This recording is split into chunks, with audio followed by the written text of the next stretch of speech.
bande konanga bana nzambe, c'est le révérend Jacques Dinabanza.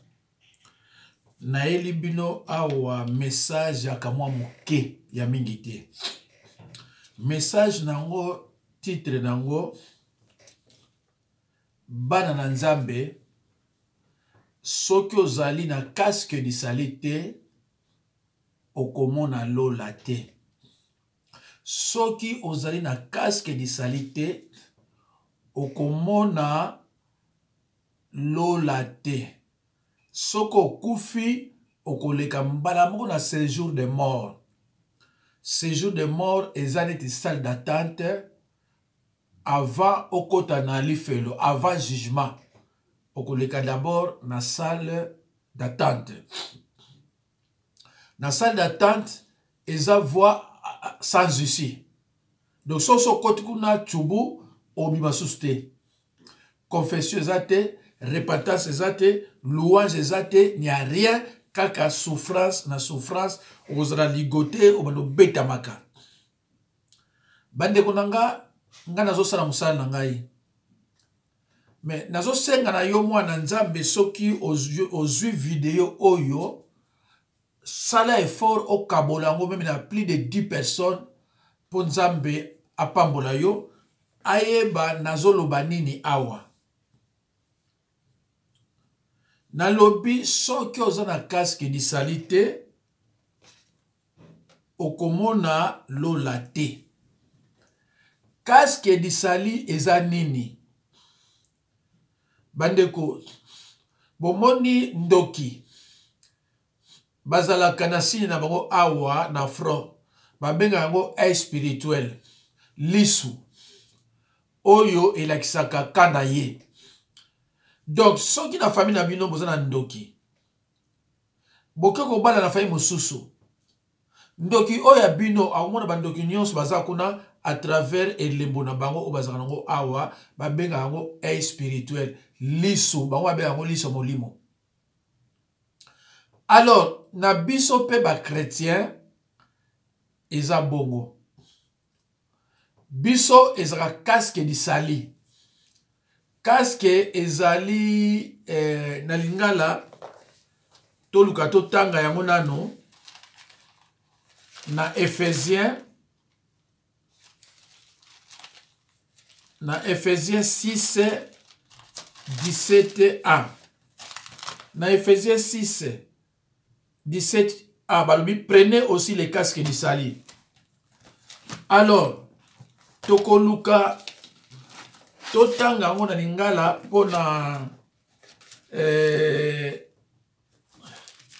pona tobosana te epesa biso penza.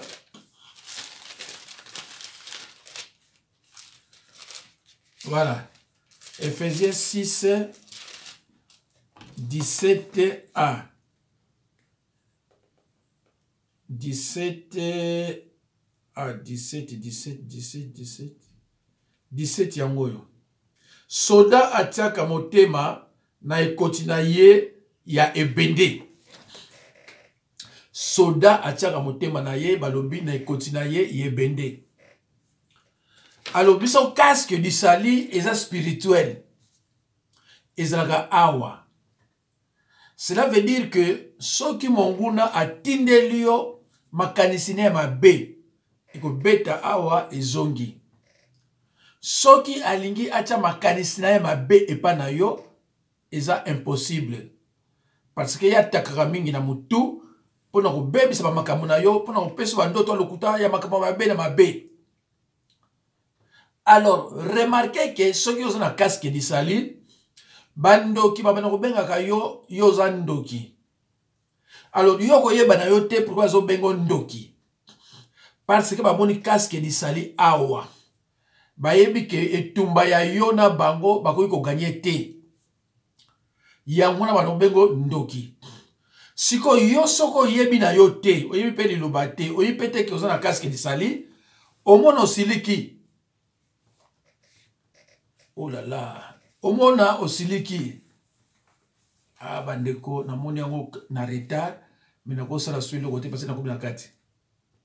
omona yo siliki or ke bango balobi na ndenge ya langage codé balobi ke mutoyo ezana biso pa moi pasi pona tokoka ye. Alors bandeko na ngai totangi na Ephésiens 6:17 balobi prenez aussi les casques du salut. Na lingala babi soda atiaka motema na ekoti na ye ya ebende. Casque du salut, c'est comme la foi. Balobi, la foi vient de ce qu'on attend et ce qu'on attend, c'est la parole de Dieu. Kondima eyaka na liloba. Tango yo tanga liloba l'air nyonso na prière, pe osa propre spirituellement. Propre spirituellement, cela veut dire que oyamba Jésus-Christ na confession de péché suivi d'une repentance sincère. C'est-à-dire que masumu na nyonso confessa yango okoma penza propre spirituellement. Et ceux qui ont péché mukolo wana avant olala o confesser yango tubeli yamuli pona chrétien azana péché de condamnation te. Péché mon côté ko sala oyo il faut pas condamner na yango ezate. Alors bandeko na ngai soki sikoyo ozana casque de salité bandoki oyo bino zolanda surtout na ba YouTube bayaka ko ambrouiller bino pona bino bozana casque de salité po ayebi ke soki ozana casque de salité ezaneti mutu ozana ka Satan mais ozana ka nzambe ozana ba rechite belé otaka liloba pratique te et voilà. Alors Biblia ezoloba biso na 2 Corinthiens 5:17 balobila biso boyi soki moto azali na lisanga na Kristo akomi moto ya sika. Si quelqu'un est à Christ, devient automatiquement une nouvelle créature. Un chrétien. Par définition, un chrétien, c'est un croyant né de nouveau. Yango babina 2 Corinthiens 5:17. Donc, a priori, Mouto a bengi chrétien, vrai croyant né de nouveau. Azalaka na casque du sali. Casque du sali. Oyo yo moko chrétien, okotika la jamais komona yango. Moninga no pe chrétien, akomona yango te. Mouto akomona yango kaka ndoki, nzambe, Satan. Esili. Mais yo otika la komona yango te. Mais yo ko remarquer que osana ba combat moko osana te. Mais bako ba ganyaka te. Ba komba ya l'air nyonso. Jésus-Christ alobaki yango. Vous aurez des tribulations parce que vous n'êtes pas du monde. C'est pour cela que vous êtes détestés. Okozana bitumba ya ndenge na ndenge. Pona nini? Pozana kana bango te. Lokola ozana kana bango te, moye bango pe balinga yo ezate. Mais bitumba wana yo pe ko wanga nango te ko kima ngo te bunda bakoka yo te. Bakoka yo te ba gagner victoire na bunda ngo te. Yango na bandeko nanga boza ebele na l'église bakendeke bate ya bino casque ni salité. Mais soko tali na mate ya otako tia mikolo yo na lobela ki casque ni sali na français. Mais la préférence que nous avons na lingala pour bandeko na mususu. Tozabe ba mama o ba boti biso banini français ba ibya mobiete. Ba so pe yo ka ngote. Yango na tia mo. Donc ndeko na ngai. Soki ozana casque de salité. Brusquement au kufi, mbala moko leki na séjour de mort. Esili. Ndeko esili. Oza so commencer la tête. Confession za la kunate, repentance pesa la kunate. Donc, pendant qu'on koma na séjour nini, pendant qu'on zala na casque di sali, il faut olingali loba. D'ailleurs, yo mwana nzambe, dès que on dimeli Yesu Masia comme on konzipe mobikisi, o koti na kati ya bitumba. O koti na kati ya bitumba. Mais bitumba wana victoire nango ko gagner nango zali kaka na prière na ko tchali loba en pratique. Mais 25% des chrétiens dans le monde entier kaka mutu balinga ali loba. Les restes balingi maloba nzambe te. Musana bango abenga bondela ponanga salabo eponanga kende eponanga liloba na ngaza na ministère na yebi même na panangai bango nyoso te mais muke mususu liloba esa ko intéresser yete esa ko plaire yete alors soko landile pendant de près au moins aller musaza na kana bisote ndeko nanga Jésus Christ soko loba yango l'air nyonso toko ko tanga ngo l'air pe koki toko tanga ngo na Matthieu 7 toka Jésus Christ nga zoloba Matthieu 7 24 à 27 je lis au nom de Jésus Christ yango wana moto nyonso oyo ayoki mateya nanga pe atosi yango azali lokola moto ya mayele oyo atongi ndako na ye likolo ya mabanga mbula ebeti mai etondi mopepe makasi eleki pe ebeti na ndako wana kasi ndako ekwei te po batongaki yango likolo ya mabanga kasi moto nyonso oyo ayoki mateya na nga pe atosi yango te azali lokola moto moko ya zoba oyo atongi ndako na ye likolo ya zelo mbula ebeti mai etondi mopepe makasi eleki pe ebeti na ndako wana ndako ekwei yango nyonso ebukani donc ndeko na ngai soki bitumba eye lokola yo chaka liloba na Nzambe te moyen o résister zate parce que olingi liloba te awa yo za chrétien mais Jésus nous a recommandé on nini na parole. Alors ceux qui sont mes frères et sœurs, ce sont ceux qui écoutent la parole de Dieu et qui la mettent en pratique. Mais yo olingi liloba ta mukete, olingi liloba na Nzambe te. Kutu so balobi na yo tanga na Jude, oyipa Jude ya te. Mususu ya pa na ngai yake mutu aleki 60 ans, tanga na Matthieu ayipa Matthieu zate. Mais akenda ti ba Israël, akenda ba mboke bele tina ba liba kuna. Pona ko tala pa iba kundaka Jésus, pona ko tala pa Lazare ba kundaka ye, croyant que soki atali yango masumu ndeko longwa ye na nzoto. Eza mawa bande ko ngai. Do bande ko na yebisi no clairement na mukuse que soki ozali na casque d'isalité soko kufi Jésus qui s'appelle Nabisoni veillez et priez car vous ne savez pas quand cet temps viendra. Craignez qu'il vous trouve endormi. Ce que je vous dis, je l'ai dit à tous, veillez.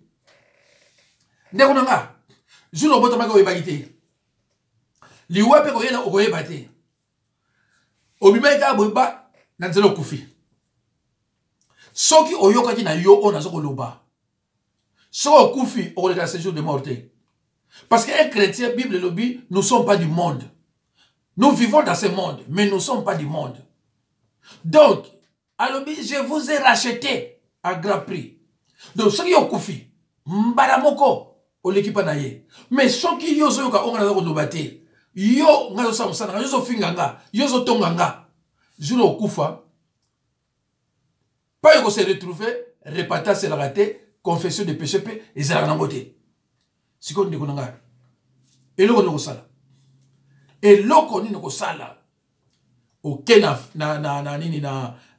séjour de mort na séjour de mort les choses 5 à 20 ans avant barça bisayo kaka ndozo ko baza ko beta yo baza ko saloma be soko zaki pena ndoki okutu ndoki so kufimba mo ya olega kuna ndoki so kufika pa mbala mo ale kuna alors yonde kuna ngalo kuna sana kindoki te salatu oyo ka liloba za na bible français za pe na bible lingala. Moi, mes disciples, tout, dans la Bible française, dans la Bible lingala. Ou dans la Bible lingala, cela veut dire que ayebi kanaye, so dans la kananini. Parce que n'occupé à kende ko sambela. Ou ben n'occupé à kende sambela. C'est comme livrer et le bon blé. Voilà. Alors bande kolanga, nzamba pambola bino, boyoki mate ya casque de sali, na pesi bino ba verset, je crois misatu et koki, mais ceux qui ont zui ni loba oyo ndekonangai, panza yango. Parce que ça n'a pas tout belé. Dans l'église bâtie à binoté casque de salés anini. Et ça n'a Ephésiens 6, 17a. Donc, pour os la nango nanzoto na yo na front, na mbunzo, il faut olinga liloba. Il faut yo comme Jésus Christ loba. il faut olinga liloba. Tant que vous priez, linga pe liloba. Parce que dès que vous acceptez Jésus-Christ comme Seigneur et Sauveur, vous entrez dans les combats spirituels automatiquement. Et ce combat est invisible et éternel. Alors, le combat spirituel, c'est quoi? C'est la bataille que l'on livre à Satan et ses serviteurs par la prière et en mettant la parole de Dieu en pratique. Josué 1:8, 1 Thessaloniciens 5:17. C'est clair. C'est clair. Ne connaissons pas la place au Kédété. Nous avons changer. Il y a un jour. Comme ça, nous avons changer. Et pas une kene aux sengo pour la simana na tiki batu oyo bazo sala musala. Voilà. Bandeko nanga Nzambe apambola bino à la prochaine occasion. Bozo mona titre mususu zoya bana Nzambe botalaka ba témoignage ya mandokité. Après oyo ya mom dezolanda. Nzambe apambola bino panza yango Nzambe akopambola yo nalobi panza yango Nzambe akopambola yo. Merci beaucoup, merci bana Nzambe kozanga casque lisali kozanga lola soko zangi lola okende wapi yo moko yebi. Merci beaucoup. Au revoir.